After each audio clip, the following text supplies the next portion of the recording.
a doctor. He was brilliant, but he struggled with drug addiction most of his life. They separated, living apart for many years, leaving my grandmother to raise their 4 young sons alone. Living on nurses' wages, it was terribly difficult for her, a constant and exhausting struggle just to make ends meet. But she never stopped thinking about her son's future. Those 4 little boys kept her going.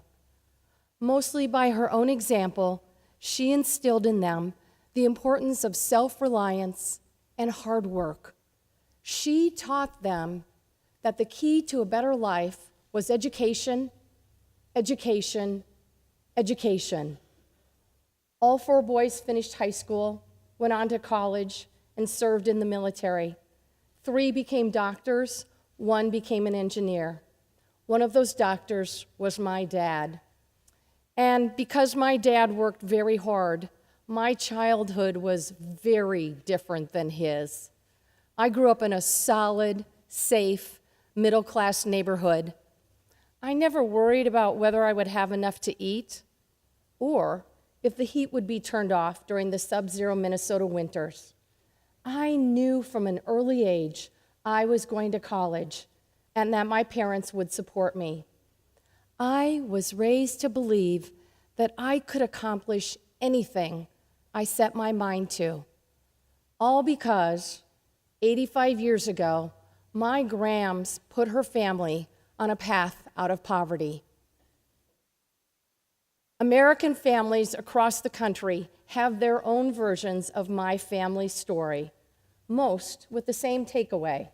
If you worked hard and played by the rules, you earned a chance at a better life for yourself and your children.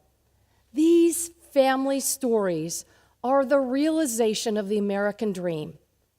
But for too many in Oregon, the American dream has become the impossible dream. It seems that no matter how much you work, it's very hard to get ahead, much less set aside money for retirement or a down payment on a home. Oregon is a leader in economic recovery, and unemployment is hitting record lows. However, too many people need to work more than one job just to get by. Oregon's rising tide should be lifting all boats. Yet many hardworking families are still underwater. I spend a lot of time with working people across our state. I've taken a hard look at their work experiences, from their first job to their last before retirement. I hear from them that one job often isn't enough to make ends meet. Others may have a job, but they are stuck. They don't have the skills they need to get a better one. I also spend a lot of time with business owners across the state, urban and rural, large and small. They tell me they are hiring and they want to hire more, but they have trouble finding workers in their communities with the right skills to fill these jobs. In Oregon, we have 5 types of occupations driving the growth of our economy, and they all require highly technical skills in advanced manufacturing, bioscience, energy, solar and wind, healthcare, and information technology. Now, when I first saw the list, I assumed you had to have a college degree to get one of these jobs. That's a myth. We should be preparing our high school graduates for these jobs. For some, even right out of high school. As you all know, Oregon's high school graduation rate underscores that we are just not doing enough to ensure that every student graduates from high school with a plan for what they'll do next. For some, the next step is college, and for others, the next step is their first job. But currently, 1 out of every 4 job openings in Oregon's tech industry is filled from out of state. 1 out of every 5 jobs for advanced manufacturing are filled from out of state. Just this past summer, private businesses in Oregon reported 66,000 job vacancies. Looking ahead, state economists are projecting 27,000 high-wage, high-demand job openings each year through 2024. It is clear there is a gap between the skills Oregon workers have and the skills that our growing businesses need. This is unacceptable. And it's also an incredible opportunity. It's an opportunity for our students, for our businesses, and for the well-being of our communities. As policymakers, we talk about increasing prosperity and stopping the cycle of poverty. My vision is of an Oregon where we increase economic prosperity and do it in a way that ensures prosperity is inclusive, and an Oregon where everyone is given the same fair shot at building a better life for themselves and for their children.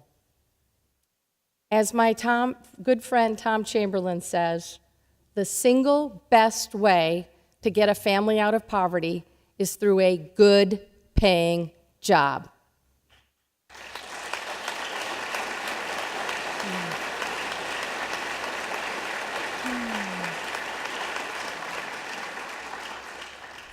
So, we have these good-paying jobs sitting vacant, and at the same time, we have Oregonians who want to provide better lives for themselves and their families. It's time to close this skills gap. And to realize this vision, I am launching Future Ready Oregon. Future Ready Oregon starts with my grandmother's mantra: education, education, education. And the goal is to close the skills gap between the workforce that we have and the workforce that we need to fuel Oregon's economy. To accomplish this goal, we need to make sure that every student graduates from high school with a plan for their future and the tools they need to compete in a global economy. We know that students who can envision their future are more likely to finish high school. And today, every student's future begins with a high school diploma and a plan for their next step. Hands-on learning connects classroom to careers, inspiring students with a sense of purpose, giving them the drive they need to walk across that graduation stage and into their first job. In the 3 years I have been governor, our graduation rates have improved nearly 5%. One of the reasons for this success is the expansion of hands-on learning experiences to more of our students, especially students from historically underserved communities. Last year, 86% of students who experienced hands-on learning, like career and technical education programs, graduated from high school on time.